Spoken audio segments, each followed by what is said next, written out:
Bonjour, je vais vous expliquer dans Photoshop comment animer un objet dans une image afin de réaliser soit un GIF animé pour Internet ou soit une vidéo qu'on pourra utiliser ensuite dans un montage. Alors j'ai créé un fichier tout simple d'une image qui mesure en pixels 1600 sur 400. J'ai mis une résolution de 300, donc bon, c'est pas très important pour cela. Ok. Alors je vais donc animer la sphère qui est sur un calque séparé. Alors on le voit dans la fenêtre montage. Alors cette fenêtre, pour l'afficher, il suffit de faire fenêtre. Je descends jusqu'à montage. Et c'est important par contre de bien aménager son espace de travail en appuyant sur F. On passe d'écran noir à un écran où on puisse bouger le document. Là, c'est très bien. Alors la fenêtre montage permet d'afficher une timeline qui permet de faire un petit peu comme du montage vidéo. D'ailleurs, on peut faire un peu de montage vidéo avec Photoshop sur des fichiers assez courts.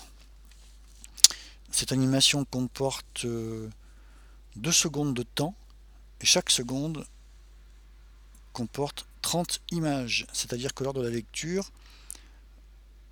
la tête de lecture va circuler de gauche à droite et revenir au point de départ. Elle revient au point de départ car j'ai validé l'option ici, lire en boucle. Alors je vais placer ma tête de lecture ici. Je vais supprimer ça puisque je vais recommencer depuis 0. J'ai donc mes deux calques qui sont présents. Alors je vais développer ce triangle ici. Et je vais placer ce qu'on appelle une image clé. Une image clé, c'est la mémoire d'une position sur la timeline. Je vais maintenant déplacer le curseur de temps. Je vais le mettre là. Et avec cet outil, je vais déplacer l'objet dans le calque. Je vais glisser. Je relâche. Apparaît alors une autre image clé qui permet de figer la position finale. Et c'est le logiciel qui va interpoler les autres images, donc qui va calculer la présence des autres images. Alors je vais mettre en lecture. C'est comme ça qu'on peut animer un document. Alors si je rapproche en faisant glissant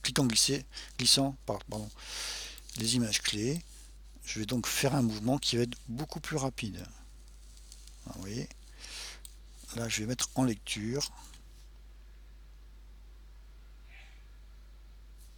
D'une autre façon, je vais me repérer ici sur les flèches et me positionner sur une image clé et je vais sortir le cercle noir de l'espace ici. Je vais reglisser mon image clé pour la mettre là. Vous voyez, hop, il sort de l'espace. Et ensuite, pour la première image clé, je vais cliquer glisser pour la remettre au départ. Mais par contre, je vais placer mon cercle hors champ. Et je vais cliquer sur lecture. Et là, on voit une image, enfin un objet qui traverse mon image. C'est le principe basique de l'animation. Alors si je recrée d'autres images clés, je peux déplacer encore l'objet. Par exemple, le redescendre légèrement ici. On aura l'impression qu'on a une balle qui se déplace. Alors, il y a d'autres logiciels qui permettent de faire des animations bien plus complexes, comme After Effects ou Animate. Donc, je place la balle un peu plus haut. Là, on a un effet de rebond. Et ici, je vais sélectionner cette image clé et je vais déplacer la balle plus haut. Voilà. Donc, on a un effet de balle de ping-pong inversé en couleur. Une fois que cette image est faite, eh bien, on peut faire soit on fait un rendu vidéo ici, donc on va générer un fichier que l'on va encoder par exemple en MP4 avec Adobe Media Encoder ici, ou alors on peut très bien faire également une exportation pour le web, enregistré pour le web ici, fichier, exportation enregistré pour le web, et là je vais générer une animation en format GIF. Alors, je laisse calculer les images. Option de boucle, je vais faire toujours. Et là, je vais enregistrer donc un fichier GIF. Alors, pour éventuellement le tester en lecture. Donc ce fichier GIF va donc comprendre cette série d'images. Je t'arrête et je fais enregistrer.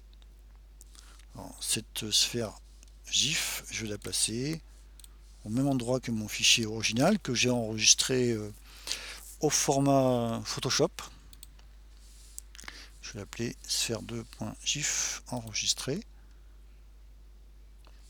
Et je vais vérifier avec un navigateur internet, par exemple Safari, en faisant fichier ouvrir, le bon fonctionnement de mon image animée. Hop, ouvrir.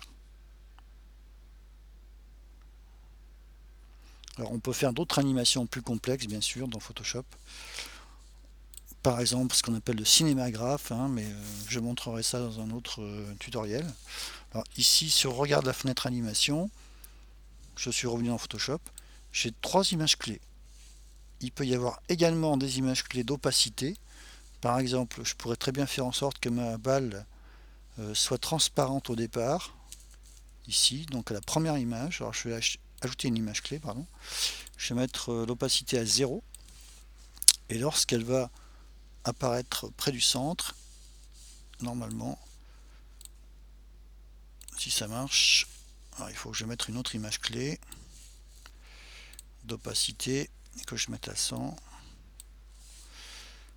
L'ordinateur, enfin le logiciel va calculer par interpolation les images entre la première image et la première seconde, donc la 30e image.